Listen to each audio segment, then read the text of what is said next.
Hi everyone, I'm Tim Green, I'm Features Editor of the MEF, and welcome to today's webinar.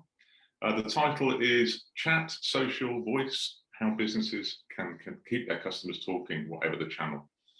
And the session is based on the topics raised in this year's MEF Future Messaging Guide, which we published last month, and which you can download from the MEF site. Now, the guide was sponsored by Syniverse, and there's a big old interview in the middle of it with today's guest. And he's Jeff Back, and he's the Vice President of Cloud Messaging Product Management at Syniverse. And by an amazing stroke of luck, we have Jeff with us here today. So, Jeff, thanks for joining us. Good to be here, Tim.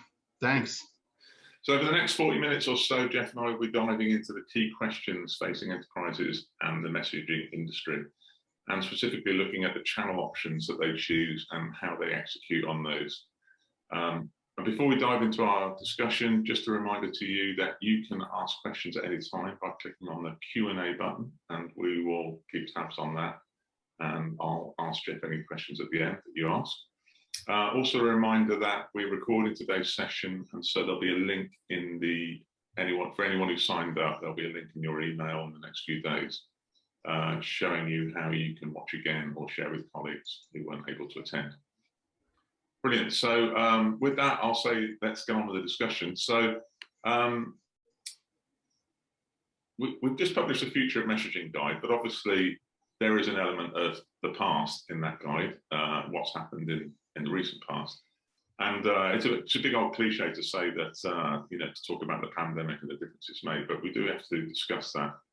So obviously we know that every business has had to focus afresh on their digital communications in the absence of physical spaces being open. And that's driven a big culture change.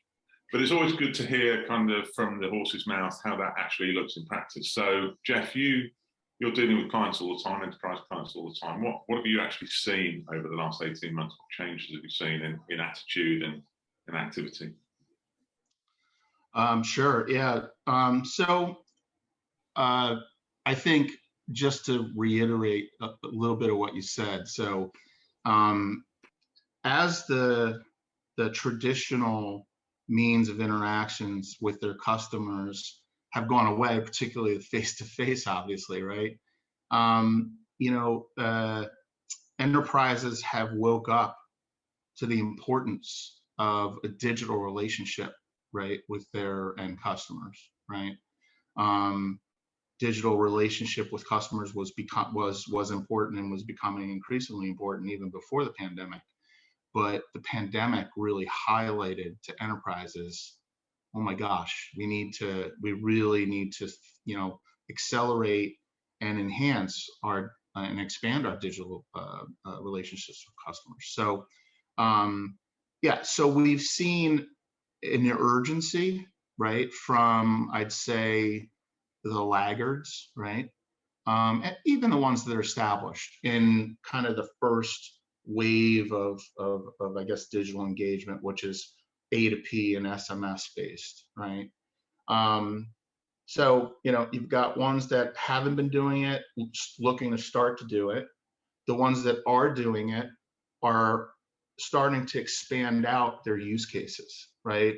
And how they use those means that they've been using maybe for notifications and things like that, and saying, wait, how do we start using this for interactive engagement with our end customers to support them better now that we can't, face-to-face or some of the other traditional means, right?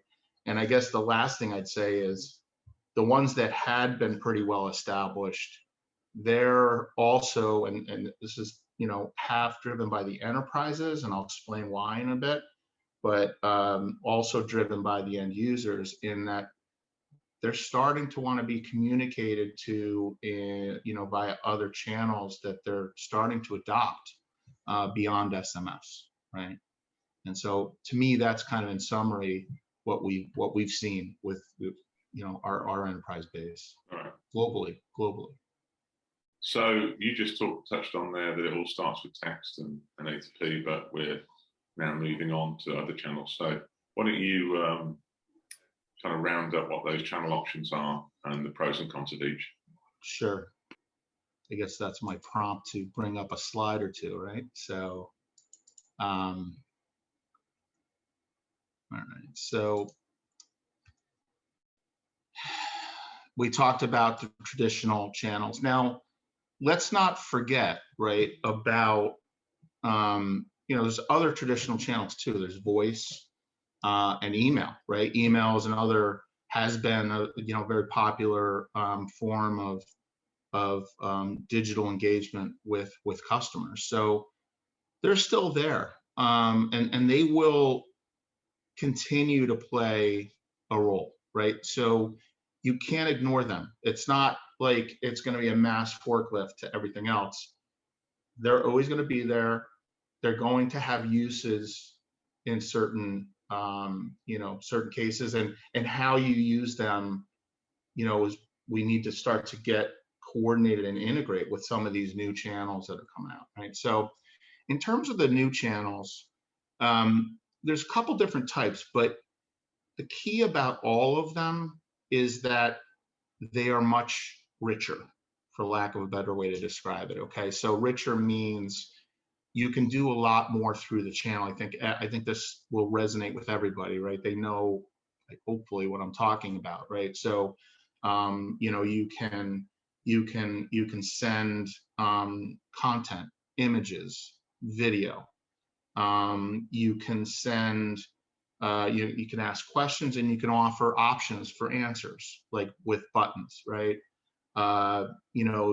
Typing indicator to know that somebody's there, actually engaged with you, right?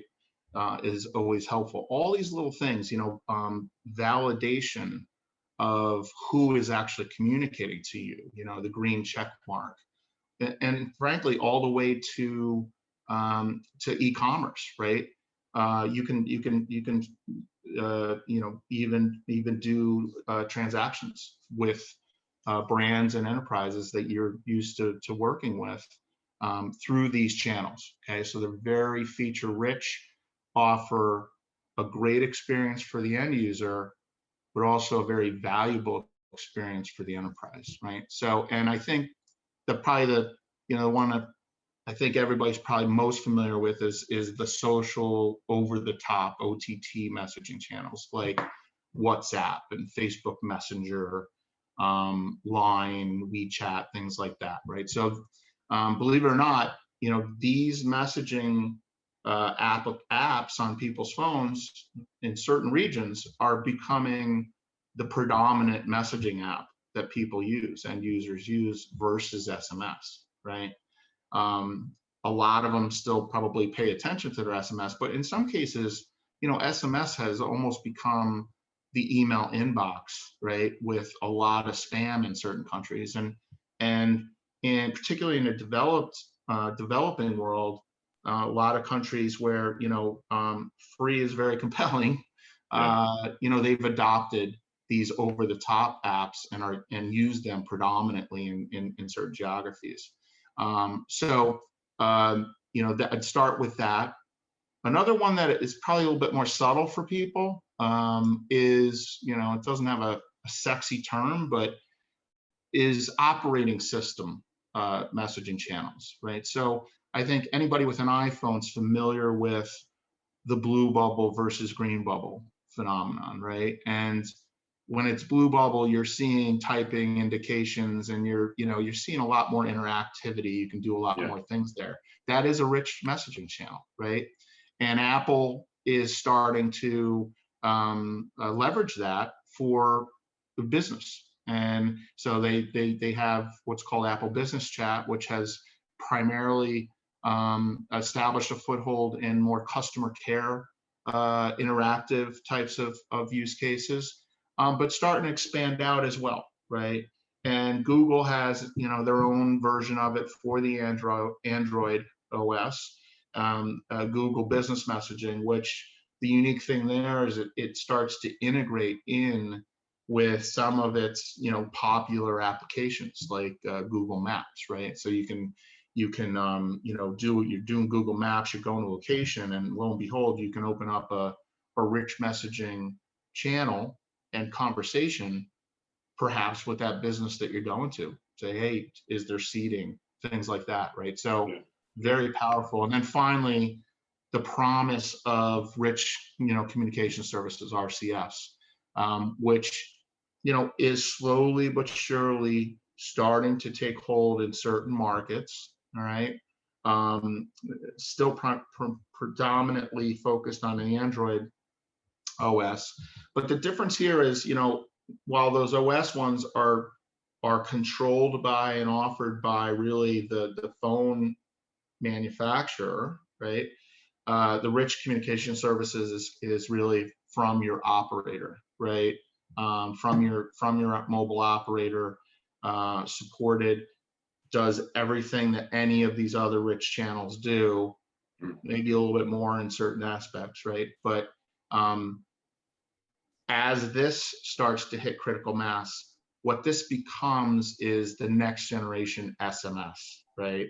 Because once you have the carrier doing it, it's really kind of ubiquitous, and the reach really starts to hit critical mass. So that's my overview, I think, of kind of the channels.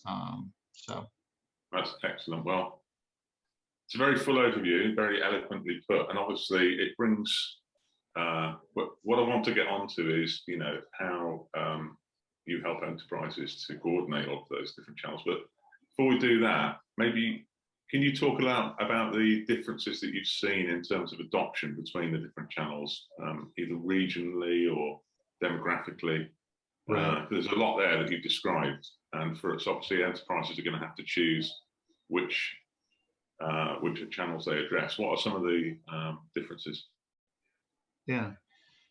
So as I said, on the social over the top apps, right? There definitely is a bit of a developing world phenomenon there, right? A free adoption, also end-to-end encryption and security, is a big selling point for customers there too.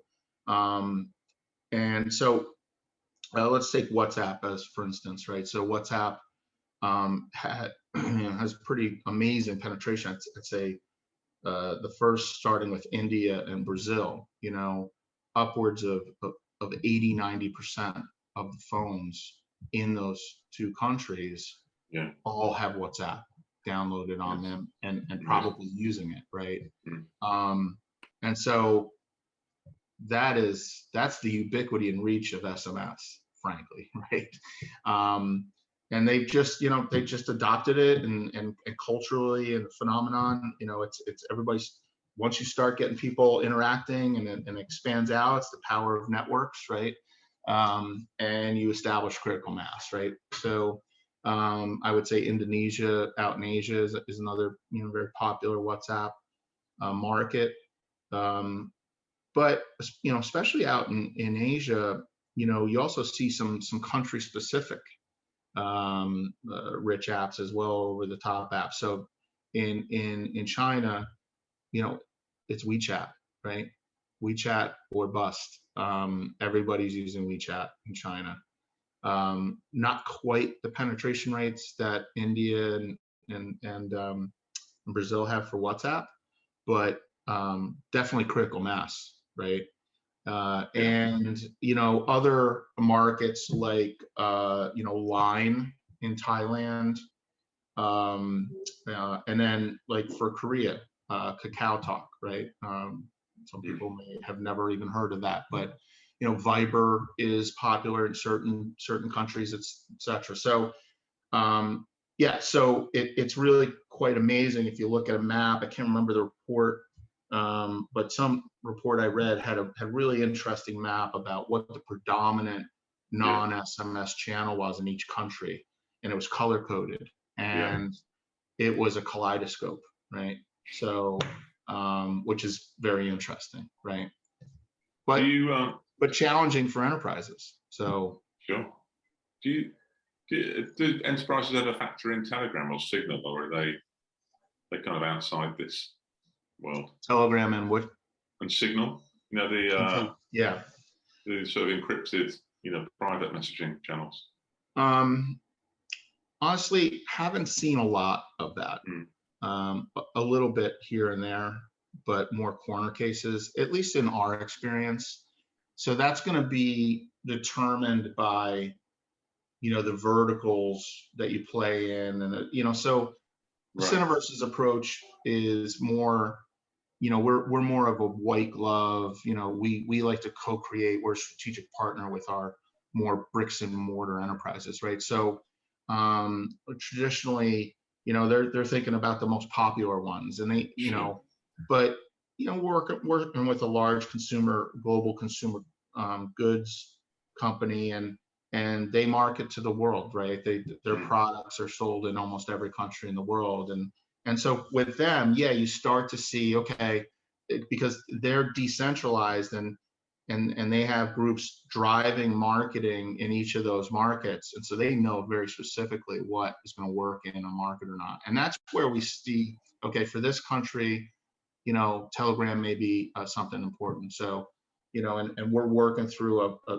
kind of a Pareto of all those channel options. They're non-trivial to add to an overall portfolio, but we're working through, because that's one of the things we strive for, is to give the most options to our customers. Right. Well, let's pick up on that point then, because as you said in the last slide, SMS and email aren't going anywhere, and there's more and more of these channels being added all the time. And your job is to make things easy for enterprises, open up markets for them without everything being a nightmare. So why don't you walk us through how you do that? Okay. You're a good straight man. So, yeah. So the way we look at it for our customers, or what we're trying to do for our customers, right, is to leave the complexity to us, right? What do customers care about? So they care about reach, right?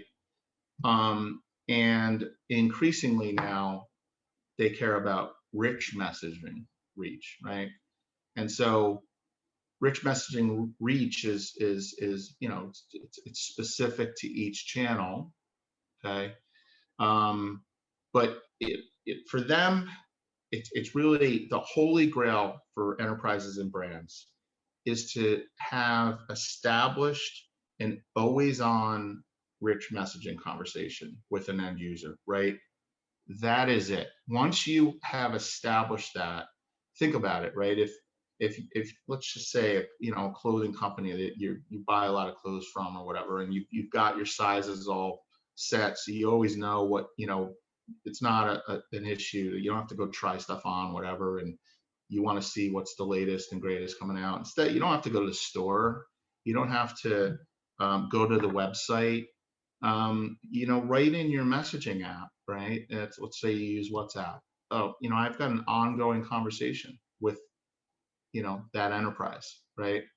And it's got my whole history, and I can just re-engage anytime I want. Hey, I'd love to see your new line of shirts, right? Boom, right there. Okay, what kind of shirts? Short sleeve, long sleeve, can interact with you, pick up the conversation, right? That is so valuable, right? And it's not just marketing, right? It's customer support, all technical support. It's all kinds of things, right? They can repurpose documents to you that explain how to do different things if you're having problems.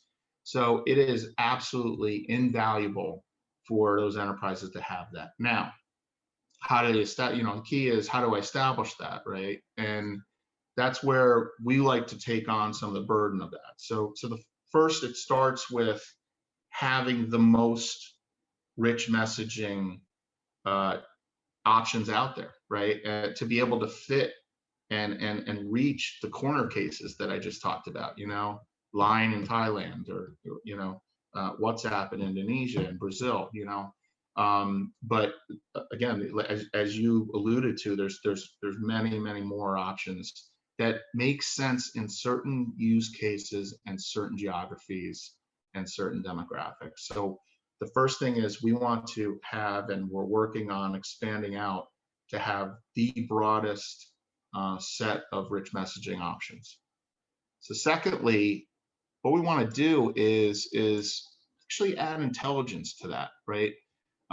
While we can help our customers work with any individual channel, if they just want to focus on the channel, we can tell them the pros and cons of working with that channel and how to effectively work with that channel. But what we're trying to drive to is, hey, you want to do rich messaging and you want to do these value-added interactions with your end customers. Why don't you just, what we're working on is kind of providing a generic API that allows them to engage and send rich messaging, messages, and then leave it to us to know for any particular number, phone, or device, what applications they have and which ones maybe are preferred, right? And over time, we're building that intelligence, and we know that, so that we can then start to choose the channel of choice for that end user.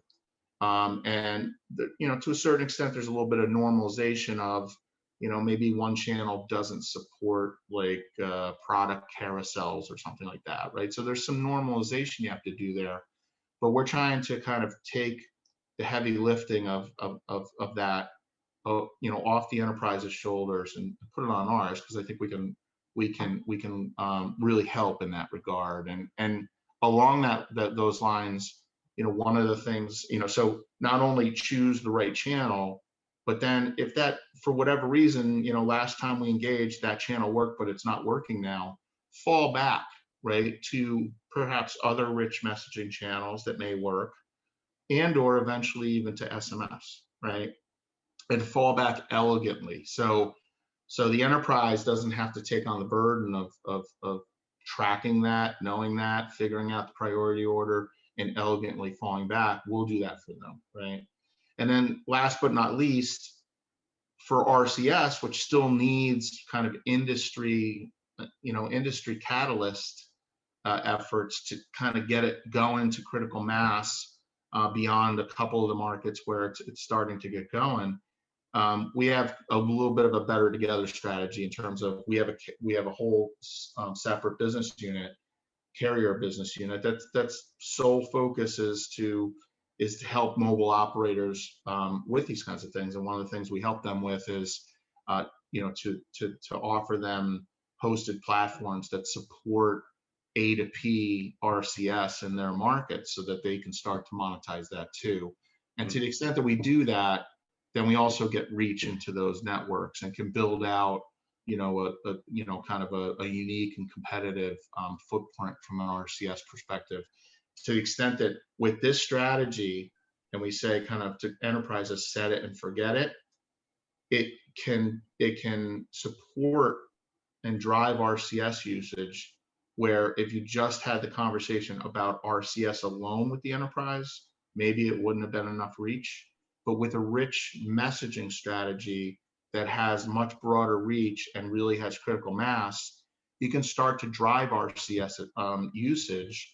And then once you start to show that, you can bring that to the operators, and the operators are much more eager now to invest in the infrastructure and services that they need to do RCS and A2P RCS in their markets. So hopefully that was a bit long, but hopefully that made sense. Well, what does this look like from an enterprise point of view? Because it's one thing to say, you're going to send your package has arrived text alerts via a bunch of different channels.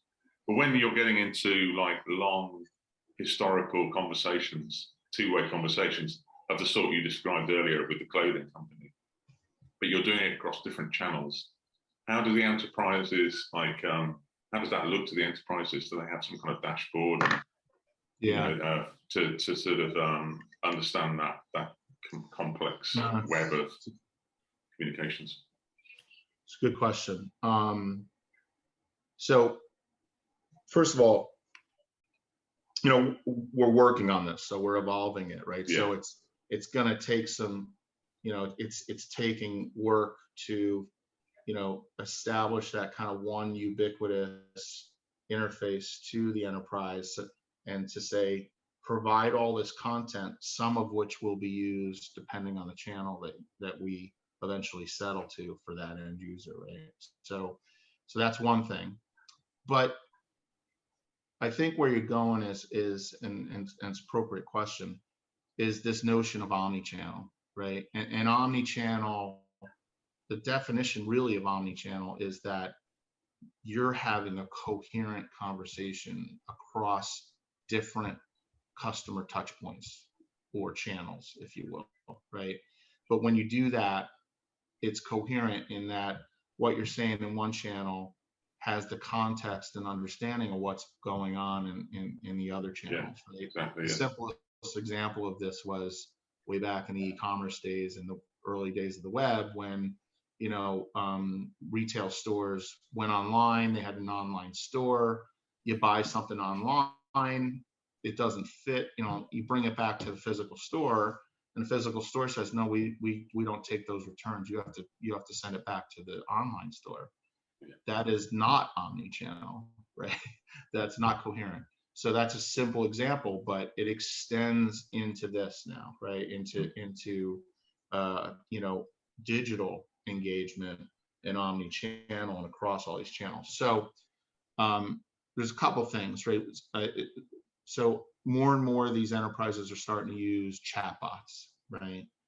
To start to maintain, to start the conversations with these customers, and be able to direct them to, either their their own logic, from a from a workflow perspective or a artificial intelligence perspective, or to be able to farm out that conversation to a live person if it ends up, that's what's needed, right?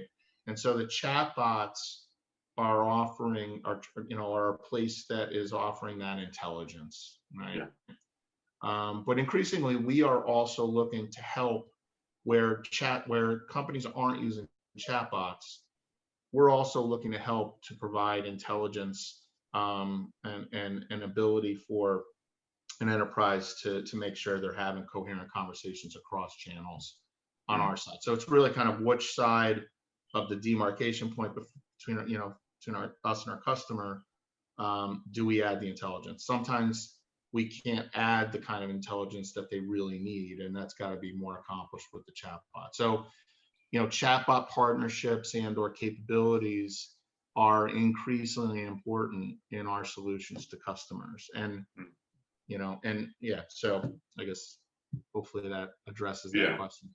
So while we're on the topic of like enterprises and how they pass all of this information, we know that, I know you and I have talked about this before, enterprises are they're all automating their marketing and they're automating their CRM, with cloud-based tools, Salesforce and Adobe and so on. And what you're doing and what this industry is doing often has to fit inside those tools. So what's your approach to that? No, it's a good point. And it's increasingly, so they have these very important SaaS platforms that everybody's running their businesses on now in the cloud, right? And Salesforce, Marketo, Oracle, HR, recruiting, all kinds of different applications, right? So not only do enterprises need and end users are demanding a much more pleasing digital experience with the brands and enterprises, right? But the enterprises they don't want those applications, those digital engagement applications to sit in isolation. They can't, right? They're much less valuable when they do. They need them to plug and play with how they do business today, right?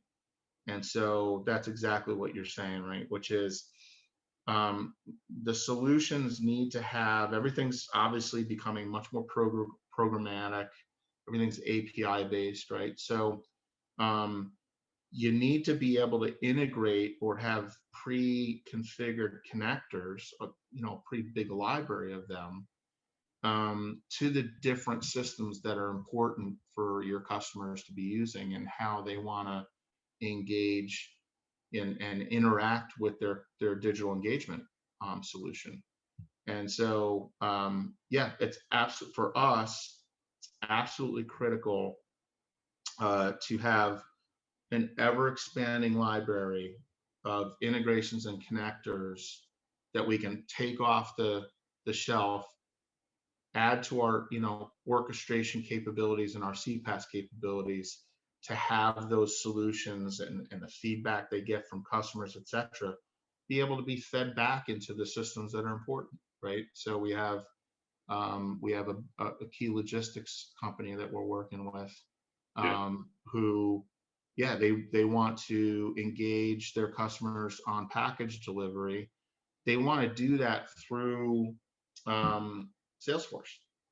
So we have to enable Salesforce to, kind of the messages originate out of Salesforce from whichever agents are working on it and interacting with the end user.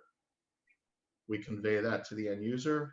Responses come back through. We have to push that back to Salesforce, right? Yeah. And so, and there's a couple different ways you can do that. I mean, the SaaS providers are getting into the digital engagement business themselves, right? They're starting to embed messaging and things like that into their applications. Sometimes they do that, and you don't know who's behind it doing it, like us, right? Right. In some cases, they don't do that. What they do is they'll either offer a drop-down menu, right? Or they'll offer the easy ability to add the kind of the CPaaS provider of choice. And so when I say a library of integrations and connectors, another thing is just a library of competencies, right? Okay, that system, we know how to integrate to that. It'll take us 2 days. Boom, done, right? Yeah. So those are absolutely critical. In some cases, the big SaaS platforms, maybe won't work with somebody like us to integrate. Maybe they've got their providers, right? But every one of them also fosters and facilitates an ecosystem of independent software vendors, right? Who, and so they have their own programming language, SDK, and so they allow and encourage other independent software vendors to develop applications that add value on their platform that you can do that. And we're working with a lot of them too, right? Right. And so you can really find some unique applications and some unique capabilities with those ecosystem of ISVs on those platforms as well. Right. So it's a critical front Yeah. on where we're going. So But that'll be an interesting space to watch Yep. to see how some of those customized solutions evolve. I want to take you back to the beginning of the conversation. When you were running through the channel options, you talked about the differences and how some channels let you do carousels and so on and so on, and commerce. And so obviously what all of that promises is that this thing that obviously we talked about a lot on the MEF, where messaging can be a kind of replacement for apps, it can be a replacement for websites, not necessarily a replacement, but certainly a complement to them, and can offer a new medium through which enterprises can not just talk to their customers, but sell to them or advertise to them. How is that something that's kind of like a promise to the future? Do you see any signs of that now? What's your view on where that's going to go? Absolutely. Absolutely. That's what when I say the Holy Grail, I mean it in the longer term sense. And it's exactly what you just said, right? Which is, everybody's getting used to messaging. Everybody likes messaging. It's so easy, right? Asynchronous messaging. Nobody, increasingly people don't want to have to go to the website. And I can tell you for sure, end users have app fatigue, right? So yes, apps are great, but when we offer solutions to customers, we offer an ability to push messages into apps. Some customers, that's interesting because they've had a good adoption by their customers of their app. Okay, but there's plenty more that don't, and it'll only reach 20% or 15%, right?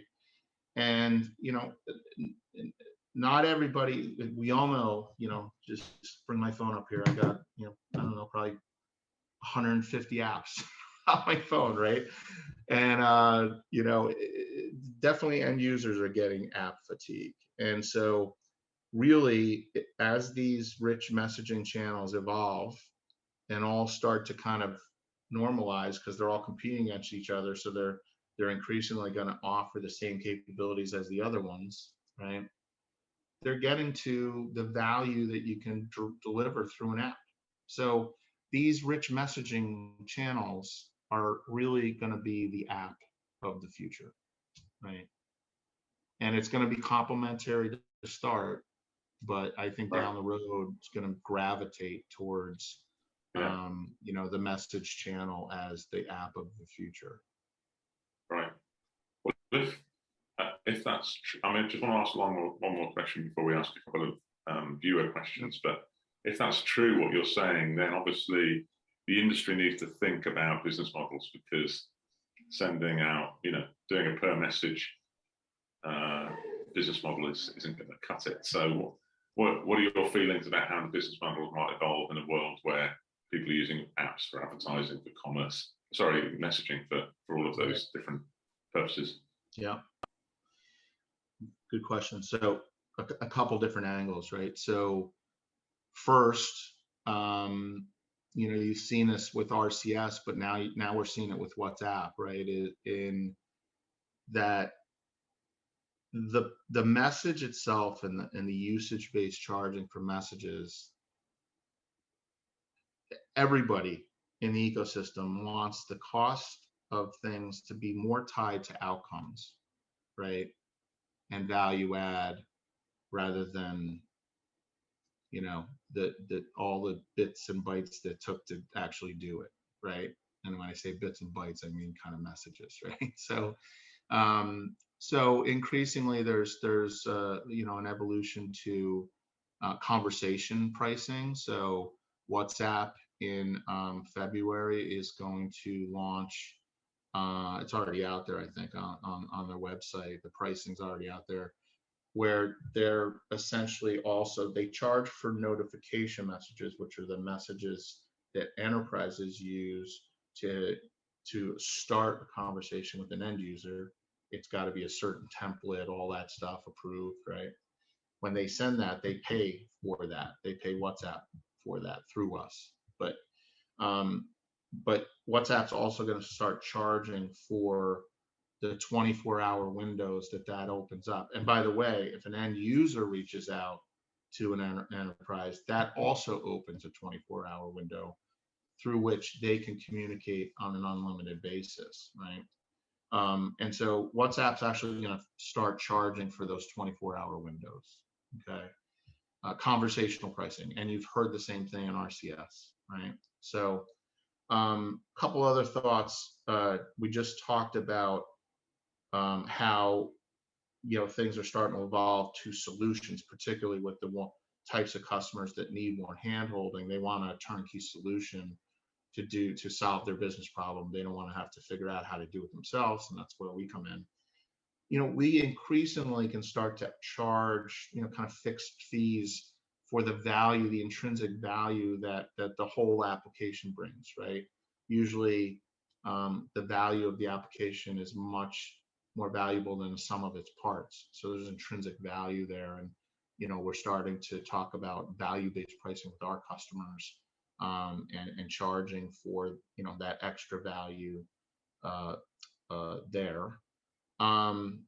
What else? Oh, we talked about, being able to integrate with those SaaS platforms, and I talked about the software model, right? The third-party software model.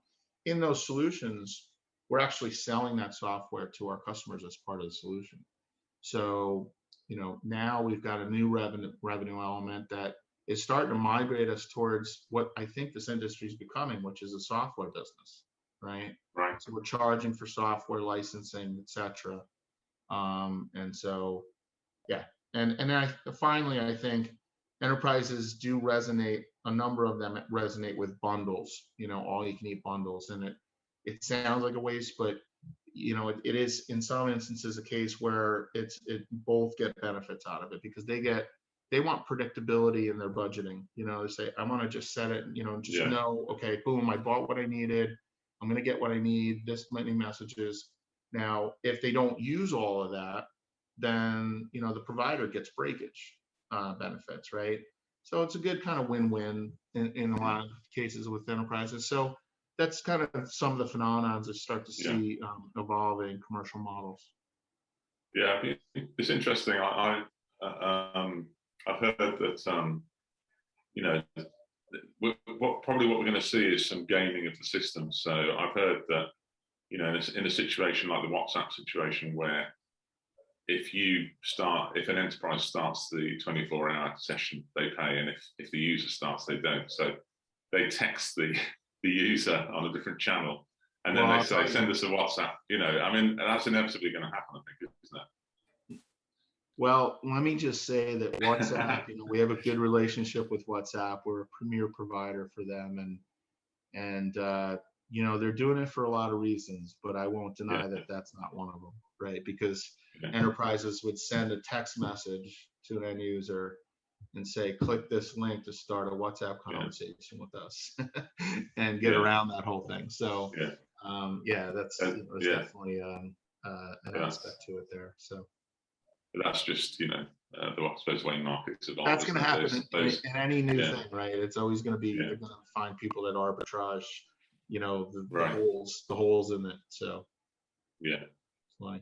Okay, we've got time for a couple of questions. We've had a question from Andy Jones, and he asked about non-smartphone users. There are still 1.8 billion of those worldwide. So how are they going to flourish in this world?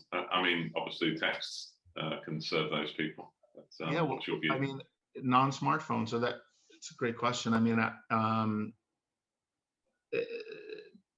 SMS is still, it reaches the 7-8 billion devices out there. That's why it's always going to maintain as a foundational element in any strategy, right? And like I talked about before, our enterprise customers don't want to have to figure out which of their end users, aren't sitting there with a smartphone, right? And they have a flip phone or something, right? So they want to leave that to us. And so the scenario I said before, where we can kind of take on that intelligence and optimize and get them the best, most rich engagement as possible with any end user. But you know what? Sometimes that's going to end up defaulting back to SMS, which can still be pretty valuable, right? And even some of those smartphones, I think sometimes they still have rudimentary internet access, things like that. If you put a link in that SMS, you can still do some pretty interesting things, right? So that's why SMS is not going away anytime soon, in my opinion. Interesting to know how many of those 1.8 billion are non-smartphone users because they want to be, and how many are just waiting for the networks and the handsets to become available. I'm sure that the vast majority of them would love to be smartphone users and will be before too long. And I think we'll make this the last question. It's from Lufadal Dahadwala. I hope I'm pronouncing your name correctly.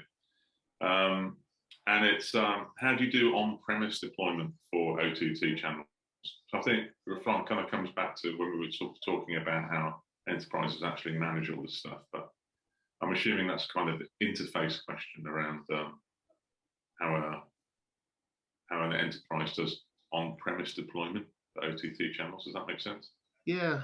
Well, listen, I mean, part of an enterprise's digital transformation, a key element of that has to be what they're doing with cloud, right? So, and everybody goes through it. I mean, we're in the business and we're talking about and helping our customers go through their digital transformation.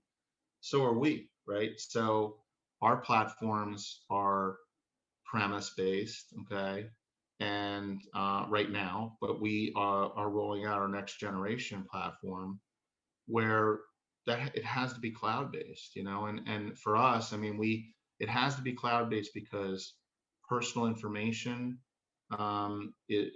protection is increasingly important. Regulation, is dictating that, which an element of it is that you need to keep the messages within either the country or the region, like the EU, right? And so you need to have your presence in those geographies, right? And so that's why cloud is important for us. Every enterprise is going through its own considerations on premise-based versus, you don't always have to be in the cloud. It doesn't necessarily make sense to always be in the cloud. It depends on what you're doing. But to interface to us, it doesn't matter if you're on premise or in the cloud, right? You're going to engage with our platform, which is going to be in the cloud, through APIs, right? RESTful APIs and that interaction and the programmability of communications. So that is how it works, right? Which is, for OTT channels, we're taking care of the connectivity to the OTT channel and how you engage it. And we're going to be in the cloud, and you're going to engage either from your on-premise deployment or your cloud deployment of your platform.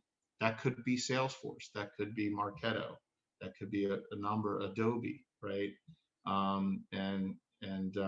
So on-premise shouldn't necessarily matter. Obviously, you need connectivity to the rest of the world through the internet. So, yeah.